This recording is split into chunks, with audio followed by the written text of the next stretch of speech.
we go. You right? Can you hear Yep. me? Yes. All right. Okay. Um, is there anything you wanted to talk about this time? No, but is there any questions, any other questions that you have? Let's talk Maybe about. Oh, no, no, go okay. ahead. No, you go. No, what were you going to say? Because I know it I might was be just better going to what you. say we should talk about like Hollywood. I like I've always heard Hollywood tells you what they're doing because they make the movies Mm. about it. Like they tell you, Mm. like they absolutely tell Mm. you this is happening, and people are like, oh, Yeah. it's not happening. But like they absolutely make movies about all the things, and I guess that way people think, oh, it's Yes. in a script, so it's not real. So what movies? Like I always think of like The Men Who Talk to Goats, right?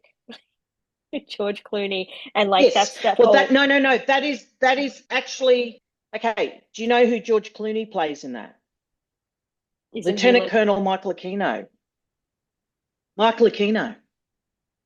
And then you've got Atwater, General Atwater, who went on to work for the Monroe Institute in the weaponized, they were doing advanced astral projection, right? All that stuff's real. Then you've got Stargate about the Delta team who went, that's all real. If you look into the Hadron Collider in CERN Hadron Collider, Project Alice, that's based on the Project Alice children they use, the females, because of just, and science is starting to catch up with this, mainstream release science, that the right hemisphere processes interdimensionally. And that's what they built these AI computers on. Gordy Rose, the CEO of D-Wave Quantum Computers, he said this in a TED talk and public speaking. He said the computers, these new computers, AI, they process interdimensionally, and they're interdimensional entities that process all the stuff, and then it's spewed out. We don't know who did it. We put in questions and it comes out. Now, one of those computers runs NASA, one runs Google, and then CERN. CERN's where the internet started. So people need to research CERN, what it is, what is it built over, the traditional site it's built over, what is Shiva, what is Apollyon, what is CERN, these ancient gods, why are CERN staff doing all these dances, these dances to Shiva, and, what was that tunnel, the Gotham tunnel thing ceremony about with the CERN and all that. These people, all these elites, are involved in these secret societies, and these are the deities that they worship behind closed doors. And then they make a mockery of it publicly. And if you say something, but these guys, this is what they believe in, this is what they're doing in the dark, right? So, Freemasonry, what is that? The craft. That means witchcraft. So this is why, look at Eyes Wide Shut movie. Kubrick died. The movie was re-edited by the the company. Yeah, they re-edited it. So what did they edit out? Apparently the scenes with all the kids in it. It was too close to the bone. Most convincing performance of Nicole's career, I thought. well, a little bit close to it, How does right? someone how does someone how does someone who can't sing, dance, or act make it? You know the scope of talent out there. What happened to all those other actors, that you met and are so talented and they're the triple threat and all this sort of stuff? Why don't they get in? You Yeah. know, Yeah, they were booted out. this is so, yeah. So Holly, and anyone who says anything, and then you've got Randy Quaid saying that they bumped off Heath Ledger. Well, that movie, when I first saw it, all those symbols and everything, I went, he's been sacrificed on set. The last movie he made was Dr. Parnassus. I think the Batman one was released later or something and confused Yeah. people, but Parnassus is the one he died making. Yeah, and then they had to bring on And two I other believe people. he was sacrificed on set. That I believe you're looking at someone that they sacrificed on set. I mean, there's a You lot of know? actors who die on These set. people yeah, so that's normal, Yeah. you Yeah. know.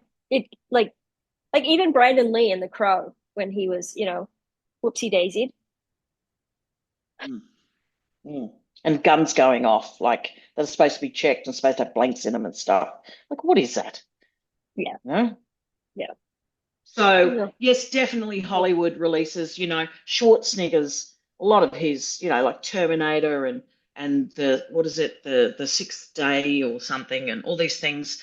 They've already, and then Epstein comes out and he's got a cloning factory underneath Zorro Ranch. And if you look at some diagrams, they show you these multi-story things that looks like something that I saw in the military, Huh. So they'll do a DNA manipulation and gene splicing, and they've got all these top scientists. I mean, when I was young, it was called the Jason Group. So they had all these elite scientists from all over the world. They're the ones who worked on CERN. They're the ones who worked on all the military industrial tech. Not just DARPA, but you had the Jason Group. They were these elite invitation-only group of scientists, the creme de la creme. And they're the ones who came up with all the hidden shit. I mean, people have got to think, oh, what are black ops? Well, they're ops you don't know anything about and you ain't going to know anything about. Yeah. And they're and if top some secret. Guy on the internet tells you that he's in black ops, he's not in black ops. He's not in black ops. If somebody tells you they're in black ops, people shoot at their windscreen on the M1. They get up and the ABC do hit pieces on him. And Michael Aquino comes out and sets up, QAnon because of me. That timed with me attacking False Memory Foundation, his last psychological operation. QAnon, people have to understand, this is how the military work. Michael Aquino is behind all of this. He coined the term satanic panic, to counter all the stuff coming out for the Wood Royal Commission and all that stuff, in the 80s and 90s. And he then, once I targeted that, and he was concerned, for good reason, and he died as a result of my free book coming out in 2019. But he created QAnon. So another psychological operation. He was head of the US Army Psychological Operations Division. He was the original founder of that division. And he made up this QAnon thing. His friend Jim Watkins had a porn site called 8chan, and they ran Q, and he played Q, and mainstream media reported that Jim Watkins and his son pretended to be Q. And then they'd reference me online. My Watergate was Pedogate article that just had like 100,000 hits, and all this sort of thing. And in one day. And he, this is what they brought out. And then the Australian media painted me as the QAnon poster child when I was not. They set all this stuff up. They set it all up. And it's like when Media Watch referenced some Neon Nettle article that I did not agree with the content of, connected to this guy who is, obviously working for them. And then they quoted that because Independent Australia didn't get the article out in time. The editor said, oh, I've got to wait for, Kidman is out of respect, wait for his funeral to pass. No, you don't. You put it out now. And that's how it works. And then this other idiot got in, and then Media Watch quote this article that was created by the CIA operative, their agent, and then quote that as evidence that I'm a nutcase 10 years ago. Well, most people don't even read articles anyway. They just read the Twitter headline and they're like, oh, yeah, no, this was the one when approached some claims with caution that Media Watch did, covered my press conference in Sydney outside the Royal Commission. And instead of critiquing, the things I said, they critiqued headline me. For me.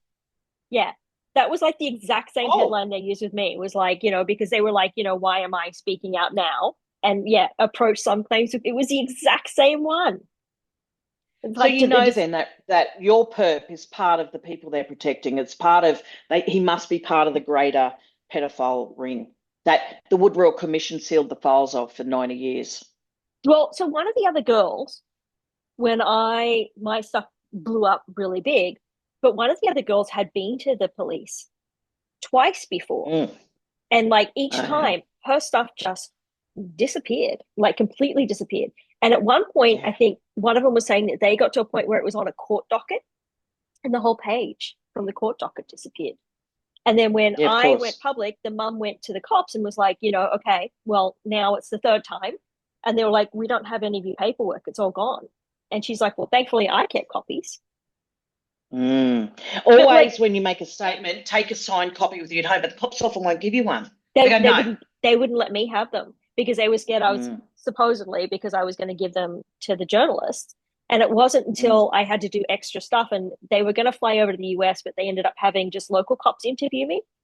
And I'm like, can I get copies? And they were like, yeah, of course. Why wouldn't you get a copy? And I'm like, well, I haven't so far. And they're like, that's not right.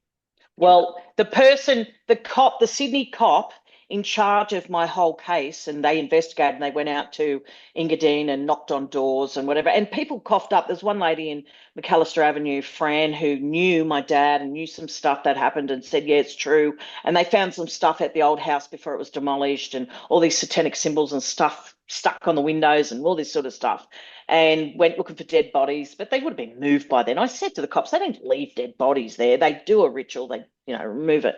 Anyway, later, from somewhere like that.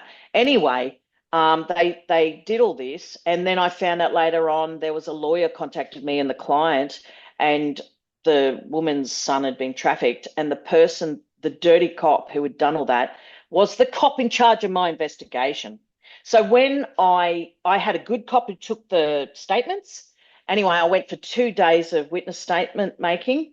I went for the first day in Sydney, and then this is after I did the press conference, and the cops went, oh, well, we better be seen to be doing something. This is after the feds had well, there were good feds and bad feds. There was the bad feds. The one who oversaw my thing was someone by the name of Hawke, Hawke, as in she was sent to investigate my allegations against Bob Hawke in Canberra. So that was all shut down and whatever, and they didn't take my formal statements. And but I put them in. I sent them all, and say they investigated, and I proved they were lying. Anyway, then the state police, I went down for 2 days of witness statement making. Anyway, at the end of the first day, I went back to Marrickville train station, and there were 4 ASIO T4 officers in, high vis gear, military haircuts and everything waiting for me. And we were I caught one of them on camera, and Raina Michelson was there, and then the head of SNAP in Australia, Nikki, and who had asked me to come down and do the conference. Anyway, I met them there, and these guys, and they came past me, and they're just evil, like, as they're passing me, and Raina she said, they're here. Anyway, he walked past me, and I had my phone. I just instinctively went into military mode, and I had my phone. I had it there, and I ran up behind this piece of shit, and I had my phone. I said, hey, and he turned around. I go, click, got his head-on body shot of this agent, and I, ran, right, and he chased me out the thing, and we got outside the train station, and he started screaming, and people with me were intervening, Raina and all them, and we went and sat down. And I sat there, and at that point, I'd seen that one. I sat down at this cafe, and Raina came up. She's going, oh, that's not how you do it. And I'm thinking, yes, it is. Anyway, she's there going, I said, and there would have been another one there, and there on that corner, and there on the, and she said, there was. I said, yes, because I know what they're doing. I know their MO and how they set up and everything. Anyway, I lied to Raina and I lied to Nikki, and I said, oh, yeah, okay, well, I'll meet you back at this hotel that I'd booked a room at, and blah, blah, yeah, okay. And apparently, and this one, Raina went and talked to the cop that turned up, because these guys said, I'm calling the cops and whatever. And I went, well, I'm screwed if the wrong cops get here, right? Yeah. So apparently they turned their head and they looked back, and I was gone. And I was fit then, and I was like swimming 6 days a week, a kilometre a day, and I legged it down this back street, and I hid. And then there was women, from at the back of these shops, and I went, oh, how do I get out? There's a 10-foot wall and everything, and these women were there, and I said, hey, did you see me on TV? Did you see that interview? Blah, blah. Yes. And I said, well, I've got some bad men chasing me. How do I get out of here? And they said, oh, yeah, we know. We saw your interview. Yeah, so your press conference. So they said, go through that door and go through that person's yard. So I did. I went up, I hid, I sat down, I phoned the good cop that had taken my first day of statements, and I said, I'm being chased. This has just happened. You better ring. I said, I'm going home. I've got to get home. She said, no, please stay. We want your statements. I said, well, you need to ring Marrickville Police and call these arseholes off, because this is what's happened anyway. And I said, I've got a photo of this guy. I said, what's my legal rights? I don't know. Like when you're on a train station, it's all different if you're in a train and all this stuff. Anyway, and what am I right? It's taking a photo of this guy. And she says, okay, send it to someone and delete it from your phone. I said, I've already done that. And then, so then I'm like ducking down and hiding and waiting for them to all drive around and look for me. And I phoned a friend whose husband was dying of cancer, but he was a top Sydney barrister, and she was a good friend from high school. And then I rang her and I said, oh, she said, what's going on? I said, I'm in trouble. They're after me. She says, well, can you get to my house? So she was not far from wherever I was. And anyway, so I saw this guy. It was about o'clock, when I came out, and I saw this guy closing up this gate and this business. And I went up to him and he had an accent. And I said, hey, could you help me out? I said, could I please use your phone to ring a taxi? I'm not using my phone.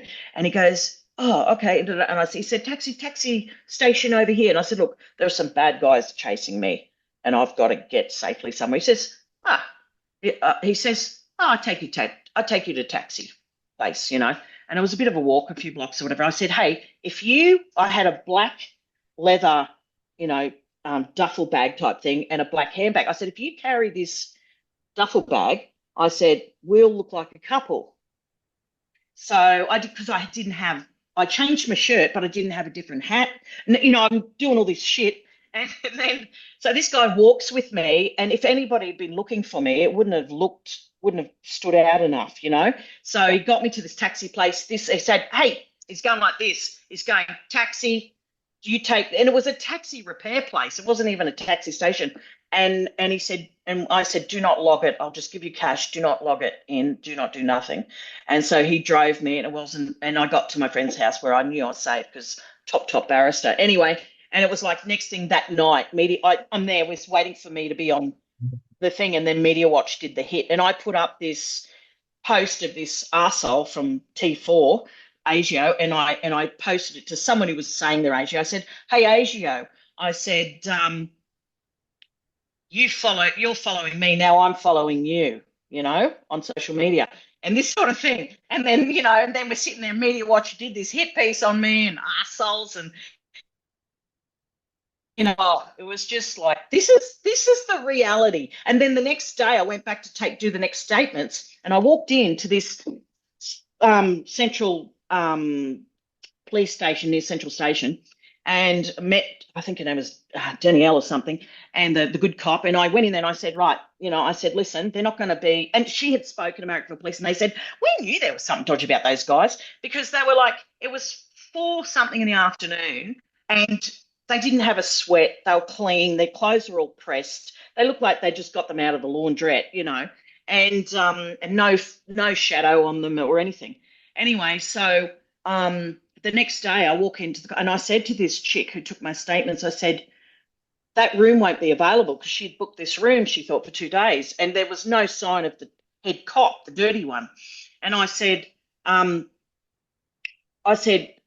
room will not be available. Before we walked in the building, she says, what do you mean? And I had a top Order of Australia medal person who was, experienced at sitting in on statement making and everything. And she says, oh, the cops believe you, Fiona. This is real, And anyway, and this cop said, what do you mean? I said, you watch. I know how these people work, right? I said, you're going to go over to that desk and that room will not be booked. And she went over to the desk and they said, we don't have a booking for this room today. And she was in shock, and she looks at me and I said, I told you, I know how they work. Anyway, so we did the second day statement making, horrific. And the same thing happened when we were making, I had a university lecturer from Melbourne, did shop Candy Girl. And same thing happened. We were chased.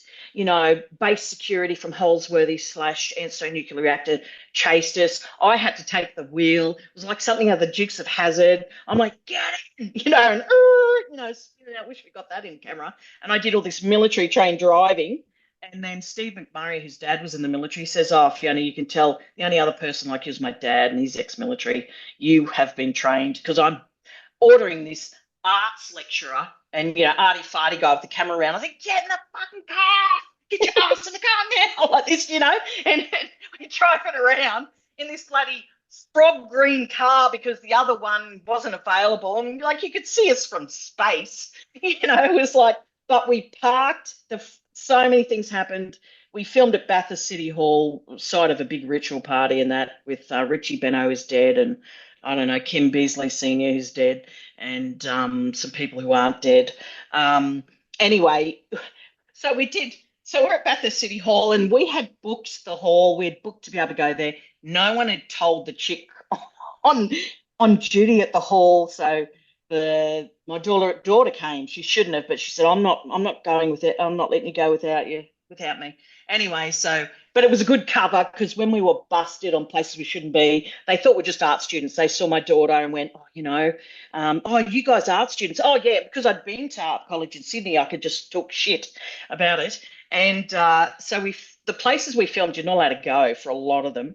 And we didn't get to film everything, but, we're at Bathurst City Hall, and by the time we'd filmed and whatever, and we came out, and this woman, we walked past this admin section, this woman was screaming at the top of her lungs about us filming in this hall, and no one told her, and we weren't supposed to be there, and she wanted to call the cops and all this, and then the filmmaker had the emails proving it, and he's going, yes, here's the email. I booked it with this person. So and then we had to leg it out of Bathurst because they were coming for us there.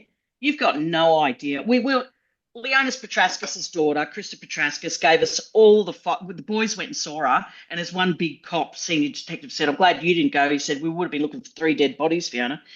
Anyway, she was trying to lure me to talk to her. She's one of the people who I saw murder people when I was a kid. And Leonis Petraskis, the Nazi doctor and the Engadine GP who covered up a lot of crimes and wrote all the death certificates, fake things. And anyway, we had I'm sitting there in my lap with, oh my God, all the evidence. I only knew this guy by, Dr. Mark. They used to give pseudonyms. Next thing I know his name, I'm looking at his Nazi documents. He's everything, and everything's done, and all the photos of everyone I knew and everything, and I'm going into shock, like going, what the hell? And I should have just kept that whole folder of documents. We took photos, we got all the photos, evidence they were all in the Rosicrucians, evidence they were all in these, organizations that we said they were in, evidence, just evidence coming out my ears. This is the reality of this stuff, and I had no help within Australia. I had very little help from the authorities. There were good cops, as my contact said within the federal police. Fiona, and I get teary, is saying, there are good cops. Do you get it? Are you hearing me? There are good feds. There are some good ones. He said there are good feds out there, and I realised the good feds were feeding me all the info. They were feeding me the info. They're the ones who went to get. They were going to, and I found from a totally different source who didn't know anyone I was talking to. Randomly found out, he says, oh, here's a conspiracy for you, who told someone who told me. You like conspiracies, mate? And they worked within TV and that. And he said, oh, my friend is in this team. They're about to go and pick up Antony Kidman from Singapore. They're going to extradite him to face charges for all this stuff. And then he was dead as soon as that happened. Now, so right after he died, Antonia's husband died over there as well. Was he in it? Same way. So Antony Kidman died in Antonia's hotel in Singapore. First reports in the morning were he fell off a balcony or jumped. Then I saw the same news outlets change the story 3-4 times. And then it went to he fell down a set of stairs. Then it went to he had a heart attack in the restaurant. Yeah, but then, I heard from my sources inside, and I was in contact with Dylan Howard from the National Enquirer, who wanted to run a story, except he was threatened by Nicole's lawyer because you own your own image in America or something, and no image, no story about Antony Kidman, and with his daughter. So so what happened with him and Tony's husband? Yeah, I heard inside stuff about that. He was talking. He was starting to talk and supporting what I was saying. And then he suddenly died under the same mysterious circumstances. He had a heart attack as well. In his 30s. They both had a heart attack. Same thing. In a restaurant. Exact same thing. Yeah. So it was all weird, And then Keith Urban, he comes from Caboolture, and my cousins went to school with him. And the first thing they ever said was, oh, she wrecked him. God knows what happened to him. He started off as a nice kid, clean country, wholesome. You know, he's fine at school. He's doesn't look great. So, you know, this is the reality of the world I live in. And, you know, and then you go and you see, it's like the difference between the Epstein files I've searched through. I was given access to the web app and, you know, you can go and search through stuff and find it quite easily at times with the web app and whatever. That's the difference between the shit I have seen with my own eyes in the web app and in the Epstein files and then what they report. Yeah. Chalk and cheese. Chalk and cheese. You know, I found all the evidence, references to what I said about Epstein being involved in the Bohemian Grove, Epstein being involved with the Rothschilds. I represent the Rothschilds, which is who trafficked me. They're the ones in control of everything. You know, the Wolf of Wall Street worked for the Rothschilds. You know, everything goes back to them. I think they purposely made the Epstein files so much and that you could just search a name, because a lot of people are just searching random names and they're things that are listed in there. And it's like, oh, we went to see this guy in a movie. And it's like, oh, people are mentioned in there. And I'm like, but did you actually read what it is? Because all the juicy stuff they've redacted and they've let all these names be in there. Like Adam Sandler's name's in there, like, you know, a couple hundred times. And it's like, he never met him. But it's like they're purposely trying to make it as messy a soup as they can by putting all this other shit in there and putting names in there and letting people be in there that and they're gaslighting, they're taking 47,000 out. Oh, we're going to release more files. What is it, the same 47,000 you took out last week? Yeah. I don't know what's, you know, it's all just playing games. It's like QAnon. It's all game playing. It's gaslighting. It's exhausting the public. Everyone's going to be bloody sick of it by the time anything up. There's going to be a fake alien invasion. There's going to be we're going to be in nuclear, you know, fallout or something before we find out the truth.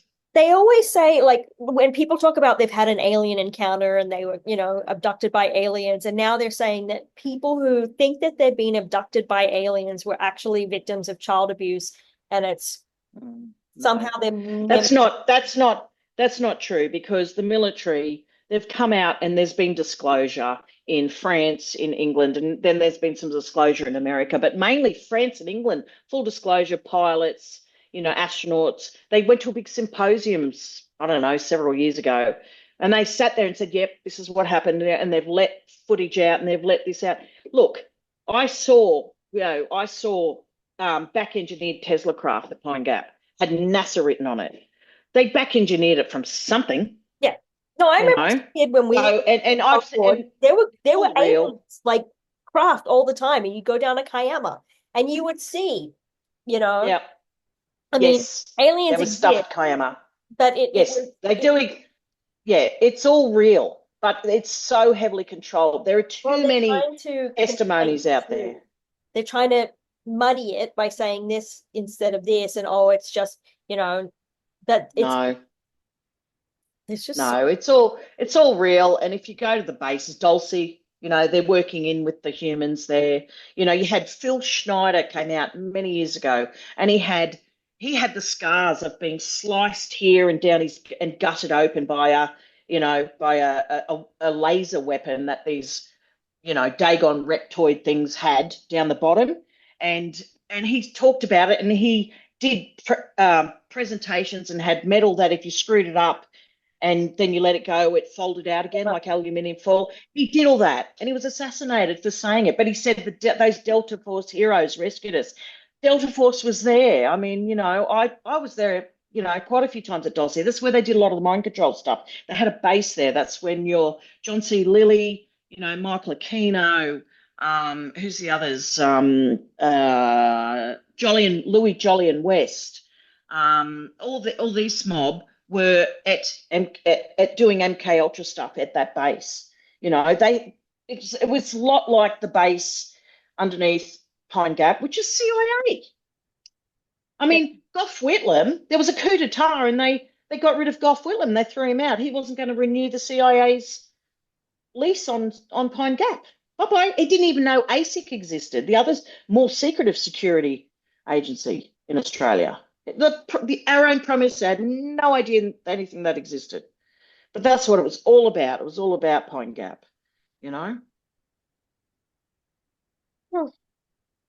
All right. You know, and do you remember when he emerged, when Gough Whitlam emerged, they said, "Oh, your election promise was you're going to expose what was at Pine Gap," and he went to Pine Gap and he came out, and for a very articulate man, he went, "Oh," they said, "Oh, you know, Mr. Prime Minister, you know, Pine Gap, what's in?" He went into a hypnotic trance state, and he went, "Oh, Pine Gap, nothing." For someone who was, you know, used to call it the wit of Whitlam, suddenly was a zombie. Because everybody who worked at Pine Gap had to undergo hypnosis. Stan Deyo said that, who blew the whistle in the 80s and 90s on Pine Gap in Australia. I met Stan Deyo's mate. He was in Churches of Christ minister in WA when I went to study there one year, and he said that Stan Deyo flew a model UFO, Tesla Tech, electromagnetic thing around his lounge room. Like he made a model thing from the memories he had of the blueprints in his head that he downloaded and remembered, and he flew it in front of this minister who I knew. So is Candy Girl still online? The movie? Yes, it's yes. James Workhard put it up. He's a guy in America or something. That's where the full thing is, I think. I've got two halves. I put it up on Fiona Barnett. I don't know what it is, but Candy Girl documentaries are on there. Yeah, they're still there. I can send you the links. You can put the links up. Yeah, in let's put the whatever. links in the thing below so people who are interested can go and watch it. Yeah, yeah. Yeah, we're almost out of And time. they've wound back all the views, by the way. It's had so many views, and YouTube used to wind back all. You'd see it. Go there the next day. Oh, that's got 10,000 less views than yesterday. You know, so there's been a lot of, and then there's. I was blacklisted on Google. You weren't allowed to. You just couldn't find me. They put a ban on, shadow banned me on my websites. You know, FionaBarnett.org. So that's the only one I've got going. I used to have pedophiles down under, but you know, I let that one go. You know, I think it's a porn site now or something. I don't know. So someone bought it and sabotage and whatever. The link only works if you were an existing subscriber or something. It's closed, sort of thing. But yeah, I put an article up. I did an update my response to the Epstein files on Fiona Barnett, and then they've started attacking me. They put together this rubbish, hit piece on me, just an article that they sent everywhere. All the Luciferian pedophiles did, and so I've had to put up a rebuttal to that with some family photos and things proving, yes, my father grew up in Engadine. Yes, these were his step parents or whoever they were. Yes, yes, yes. So it's just all trying to discredit. But you know what? At the end of the day, if I'm just some crazy fantasist, right, why would ABC TV go to such extreme lengths to discredit me? And why would the Australian newspaper write a full feature article discrediting me? You don't do that to someone who's just like some psychotic fantasist who made it all up. Or I'm just waiting for someone to come and buy the story and like make the movie, but like, the good people to do it. It would be, yeah, Project Alice. The memories I have that I'll never put up because the book I'm writing, I've been trying to write for years and struggling because I'm now like, I've gone from photographic memory and genius to like absolute useless dementia stricken, I I had a screenwriter who was interested and I was actually years ago working on a musical called Pedophile the Musical. And I actually had some genuine interest, you know. It was so good, so one of the songs was, just picture all these candy girls tap dancing with red hair and a bit like Shirley Temple and all doing a tap dance, you too can win an Oscar, you too can make the cut. No need for acting talent. All you got to do is fuck, and then you just get this line of everybody, you too can win an Oscar. Who, me? You too can make the cut. Me too. You too can, all this sort of thing. Jeez, it was funny. Yeah. Whereas So the ones I like was, me who were great actors who decided I'm not going to partake in your hearty favors, yeah, just, never worked. mistake. mistake, Sarah. You could have been rich and famous and had an Oscar and thanking your God, Harvey Weinstein. But yeah, I just want to write a therapy book. All I care about now is to write. I've learned how to back engineer what they've done. And don't get me wrong, I still have quite severe PTSD. I still duck when I hear helicopters. I can still discern when it's a Delta helicopter. One time I was at my sister-in-law's place and I just froze. She's going, "What's going on?" I go, "That's us. That's ours." And she went out and there was this black helicopter. And she is a mechanic, or was a mechanic, and she knows, It sounds. vehicles and stuff. Yeah, and she we went and looked it up online, and sure enough, that was fucking Delta Force's helicopter, the one and I just, so I know in the side of my head, so I still get triggered and everything. And when the rescue chopper flies over my house, and lights me up, sitting there having a beer with my husband, and I'm like, what the hell? Yeah, things like that I will react to, but I did undo so much of their MK Ultra programming. I broke through the attachment violation. I used to have individual parts that went by names, but it was so seamlessly created that no one could detect it. My own therapist didn't see it for 4.5 years of working with me, and he was good. He was a specialist in PTSD, and the best guy in the area. And yeah, it was a hell of a ride, but my main concern is for other victims of these crimes and people like Virginia Giuffre. I really wanted to, at one point, I was going to travel to Cairns and try and find her and that, but they wouldn't have let us meet up. And I just, people like that they've all been through mind control stuff. Jeffrey Epstein had, plants that caused dissociation and all these drugs and, whatever. It's all MK Ultra techniques, like Nexum did. P. Diddy, some of that stuff. I just want to share with people what actually works in therapy. Therapy's like, if you can get an ethical hypnosis expert, good luck. But that would be the best. But, EMDR by someone who really knows what they're doing. Clay field therapy is a fantastic type of therapy. Not just clay, it's called clay field therapy. That protocol by someone who knows what they're doing, guided visualization, to process and change what happened in the past, and, memory reconsolidation, stripping the emotion from the memory. So things like this, I want to do it, not just for them, but also for anyone who's been in the military, has had some degree of programming, because what do they do straight away? They won't let you sleep. They scream at you. They place you in they use high arousal methods to place your right hemisphere in a dominant position. And then they just do all this shit and condition you to run towards the bullets instead of away from them. Yeah. So, you know what I mean?